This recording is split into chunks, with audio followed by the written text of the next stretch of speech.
आप माताओं के जो बच्चे हैं, छोटे बच्चे हैं, इधर जो युवा वर्ग, जो भी जहां तक हमारी आवाज जा रही है, इन धार्मिक कार्यों से इस बात की प्रेरणा ले कि आज ये कार्य पंडित श्री तीर्थराज त्रिपाठी जी कर रहे हैं। जब तक वे अपनी सेवा दे रहे हैं, वे इस कार्य को कर रहे हैं, तब तक तो ठीक है। उसके बाद हम इस कार्य को करेंगे, धर्म के कार्यों को करेंगे। कैसे करना है इसकी योजना अपने मन में बनाते रहें। जब उनका मन ऐसे धार्मिक कार्यों में अनुरक्त हो जाएगा तो जो अधर्म कहे गए हैं उस ओर मन ही नहीं जाएगा।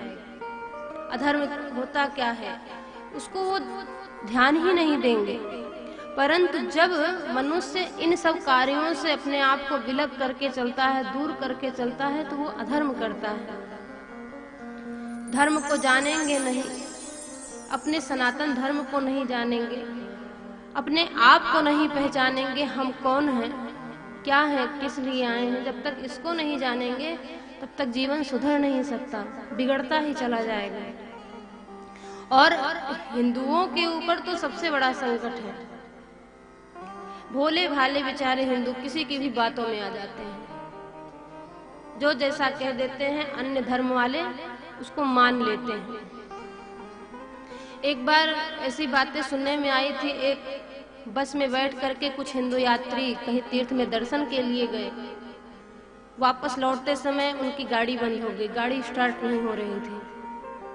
अब उस सुनसान वीरान स्थान पर वो करें क्या, गाड़ी स्टार्ट कैसे करे, कोई साधन नहीं दिख रहा है कि जो गाड़ी को ठीक कराया जाए। सारे हिंदू यात्री नीचे उतरे, तभी उन्होंने देखा एक क्रिश्चियन है। उससे उन्होंने पूछा, देखिए धर्मांतरण कैसे कराया जाता है। ऐसे ही छोटी छोटी चीजें हैं जिसके द्वारा धर्मांतरण कराया जाता है। उन लोगों ने उस क्रिश्चियन से पूछा कि भैया हमारी गाड़ी खराब हो गई है, कहीं कोई दुकान हो, इसको बनाने का कोई साधन हो, तुम बताओ। तो उस क्रिश्चियन ने कहा कि एक काम करो, चलो गाड़ी को धक्का लगाओ। सभी गाड़ी का धक्का लगाए। हिंदू हैं तो स्वाभाविक है कि राम श्याम का ही नाम लेंगे, भगवान का नाम लेकर के गाड़ी को धक्का लगाते हैं। गाड़ी बिगड़ी है तो स्टार्ट कैसे होगी। तो उस क्रिश्चियन ने कहा, देखिए गाड़ी में भी जब अधिक कई बार दबाव आप देंगे तो वो स्टार्ट हो जाती है। कभी कभी कुछ ऐसी भी खराबी होती है, धक्का देने से गाड़ी स्टार्ट हो जाती है। एक बार धक्का दिया, 2 बार धक्का दिया, नहीं हुआ तो उस क्रिश्चियन ने कहा कि तुम सब कहो ईसा मसीह की जय, ईसा मसीह का नाम लो, जीसस क्राइस्ट का नाम लो, तब गाड़ी स्टार्ट हो गई। अब ये भोले भाले बेचारे हिंदू क्या करें, फंसे हैं, दुख में हैं, इसलिए सब ईसा मसीह का नाम लेना शुरू किए। और गाड़ी पर 2 बार तो पहले से ही प्रेशर दिया गया था, तीसरी बार प्रेशर जब दिया गया तो गाड़ी स्टार्ट हो गई।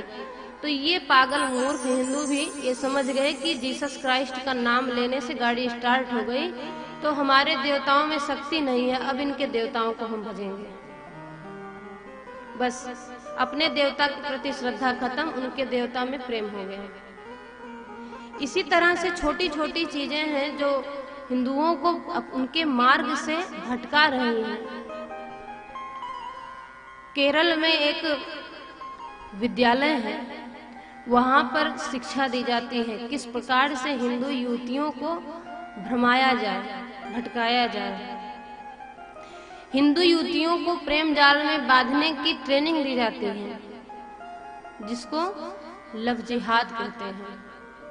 आप सभी समाचार चैनलों के माध्यम से सुनते होंगे कि किस तरह से हिंदू युवतियों को मुस्लिम के लड़के जो मुसलमान हैं किस तरह से फंसाते हैं, धर्मांतरण कराते हैं।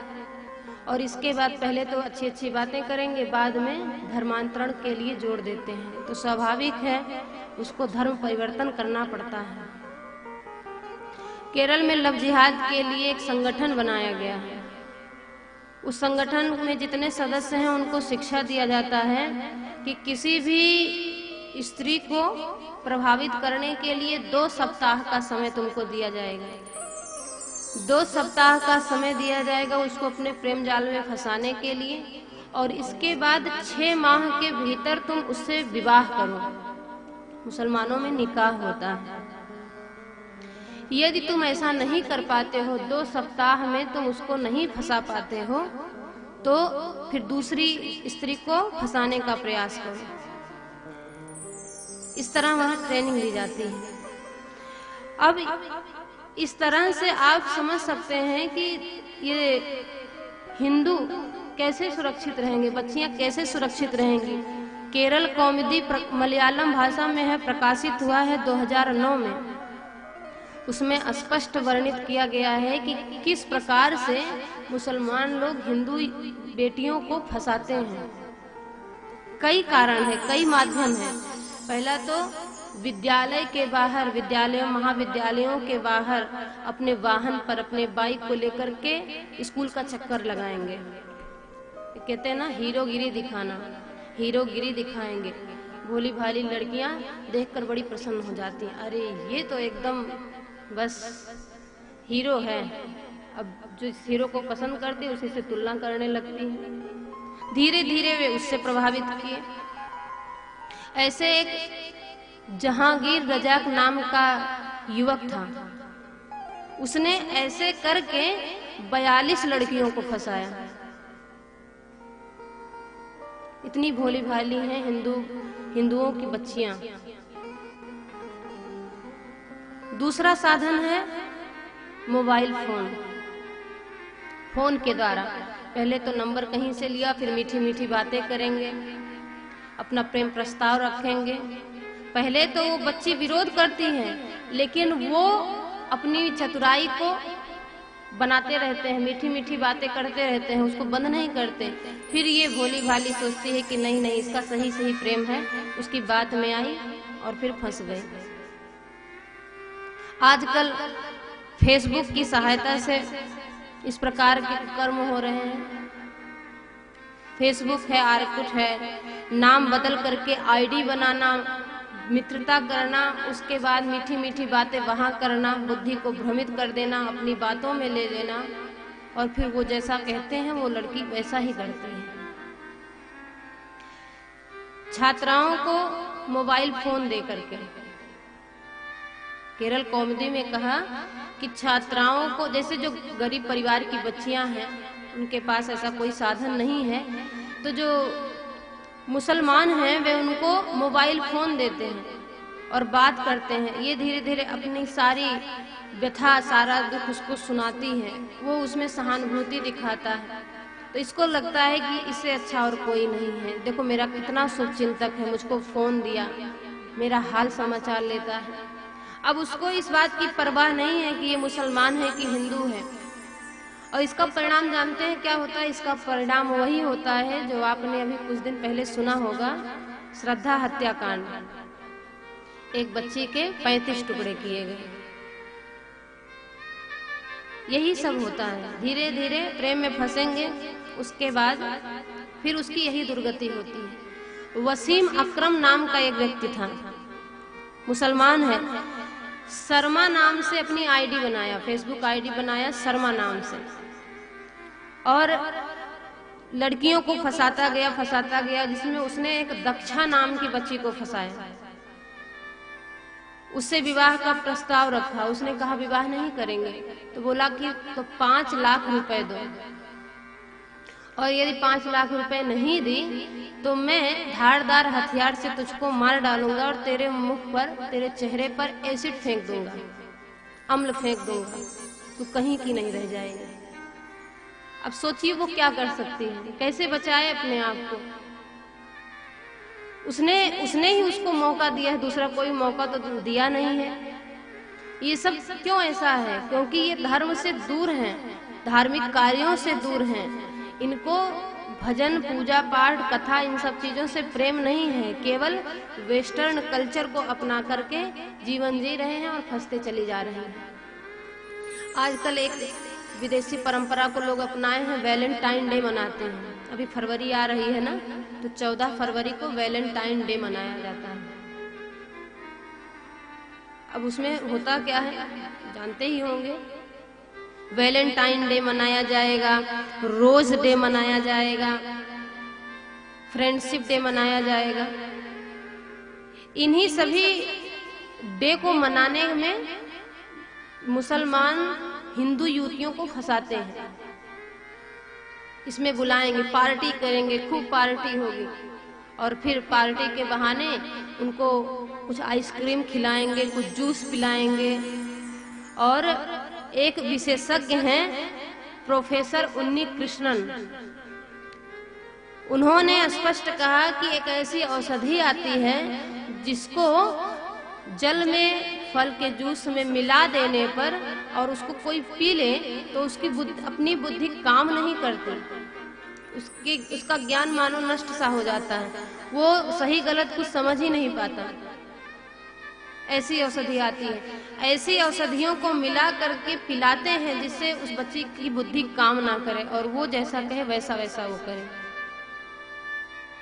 तो इन सब चीजों से सावधान किया गया है। वशीकरण के द्वारा, तंत्र मंत्र के द्वारा मुसलमान ला करके ताबीज देगा कि लो तुम ताबीज पहन लो, इससे तुम्हारे ऊपर एक कवच बना रहेगा, तुम सेफ रहोगे। सावधान रहें, कभी कोई ताबीज दे, बाहर का कोई भी जो अपरिचित है जिसको आप अभी ज्यादा जानते नहीं हैं, कुछ खाने पीने के लिए दे तो उसको खाए पिए नहीं। नाखून को काट करके जहां तहां नहीं फेंकना चाहिए। बाल में कंघी लगाते हैं, बाल जो टूटता है उसको जहां तहां नहीं फेंकना चाहिए, क्योंकि अधर्मियों की कमी नहीं है, मौके की तलाश में रहते हैं। ये सब जो सारी चीजें हैं ना, इन सब चीजों से वशीकरण होता है। जल में कुछ मिला करके पिला दो, कोई ताबीज पहना दो, कुछ खिला दो, और उसके बाद फिर आपका दुरुपयोग करते हैं। प्रभावित करने के लिए, हिंदू युवतियों को प्रभावित करने के लिए करेंगे क्या? मुसलमान युवती से उसकी मित्रता कराते हैं और फिर वो मुस्लिम महिला उस हिंदू महिला को उस मुसलमान लड़के से मित्रता करने के लिए प्रेरित करते हैं। इस तरह दोस्ती भी करे थोड़ा सोच समझ करके कि वो कौन है, क्या है, उसकी मनसा क्या है। ये सब आपके लिए भी है, और इस चैनल के माध्यम से जो भी लोग जहाँ तक कथा को श्रवण कर रहे हैं, देख रहे हैं, उन सबके लिए ये शिक्षा है कि थोड़ा सावधानी से रहें। विशेष रूप से खतरा उनके ऊपर है जिनकी बच्चियां हॉस्टल में पढ़ती हैं, घर से दूर रहकर हॉस्टल में पढ़ रही हैं, उनके लिए ज़्यादा खतरा है, क्योंकि वहाँ पर अभिभावक ये नहीं देख रहे हैं कि वो किसके साथ कहाँ जा रही है, घूम रही, फिर रही, क्या खा रही है, क्या कर रही है। देखने तो जाते नहीं, वो जैसा जैसा फोन पर बता देगी वही उसके माँ बाप मान लेते हैं। तो इनके लिए ज्यादा समस्या है, और जब बुद्धि भ्रमित हो जाती है तो बच्चियां अपने अभिभावकों की बात को नहीं मानती हैं। थोड़ा सा बच्चियों को, बालकों को, छोटे बच्चों को, ये आजकल जो कार्टून देखने का सिस्टम चल गया है मोबाइल में, छोटे छोटे बच्चे हैं, अगर रोने लगे, कुछ शरारत कर रहे हैं तो माँ बाप उनको मोबाइल दे देते हैं, लो तुम मोबाइल। अब उसमें वो ऐसा ऐसा कार्टून देखते हैं, पता नहीं कहाँ से उनकी बुद्धि काम करती है, ढूंढ भी लेते हैं बढ़िया। अभी एक भगत का बेटा आया था, छोटा सा, बहुत छोटा, लगभग 8 साल का रहा होगा, 7-8 साल का। हरी हरी घास है आश्रम में ऐसे बिल्कुल, तो उसमें बैठा था। बैठ कर, इतनी ठंडी है, संध्या का समय लगभग 6-7 बज रहा था, उसी में बैठ करके और इतना ध्यान से उसी मोबाइल में लगा है। हमने मोबाइल ले लिया, अब वो लगा रोने, ऐसा मुंह बनाया जैसे लगा हो उसका सब कुछ छिन गया हो, क्योंकि उसका कार्टून हमने कैंसिल कर दिया। अब फिर से हमने मोबाइल दिया तो फिर वही देखना शुरू किया, खुश हो गया। तो कार्टून देखो, अच्छी बात है, कार्टून भी देखना चाहिए, कम से कम। और कुछ तो नहीं देख रहे हो, लड़ाई झगड़ा फिल्म तो नहीं देख रहे हो मोबाइल में, देखो। पर साथ ही साथ अभिभावकों की जिम्मेदारी है कि अपनी बच्चियों को, बालकों को, छोटे बच्चों को, और जो युवा वर्ग के बच्चे बच्चियां हैं, ये सभी थोड़ा समाचार चैनलों को भी देखें, थोड़ा समाचार सुनने में भी मन लगाएं। देश में हो क्या रहा है, किस तरह से विकृतियां आ रही हैं, किस तरह समाज एक अलग ही दिशा में जा रहा है, हिंदू किस तरह से पतन के रास्ते पर अग्रसर हो गया है। जिह्वा पर कोई मंत्र नहीं है। हिंदू के पतन का कारण क्या है? जिह्वा मंत्रहीन है, मस्तक तिलकहीन है, हाथ शस्त्रहीन है, सिर शिखाहीन है। यही सब हिंदुओं के पतन का कारण बन रहा है। पहले तो जो घर में बड़े हैं वे सदाचरण को अपनाएं और साथ ही साथ अपने घर के बालकों को भी, बच्चों को भी इस बात की शिक्षा दें। तब हमारा ये सनातन सुरक्षित रहेगा, हमारा सनातन धर्म सुरक्षित रहेगा। कथा को सुन लेना बड़ी बात नहीं है, कथा से कुछ अपनाइए, कुछ सीखिए। यही एक ऐसा माध्यम है सत्संग और कथा। इसमें जो बाल्यावस्था से अपने आप को जोड़ लिया वो कभी जीवन में कभी कोई कुकृत्य कर ही नहीं सकता है। अधर्म की ओर उसका मन ही नहीं जाएगा, क्योंकि उसको पता है कि ऐसा करने से क्या होगा। कोई एक सत्ता ऐसी है जो हमारे ऊपर है, वो सब कुछ देख रही है। गलत क्या कर रहे हैं हम, सही क्या कर रहे हैं, सब कुछ वो देख रहा है। वो हमको नहीं छोड़ेगा, इस बात का भय उसको हो जाता है। जो निरंतर सत्संग का सेवन करता है उसका जीवन संवर जाता है। पूज्य महाराज श्री ने इतना बड़ा आयोजन किया।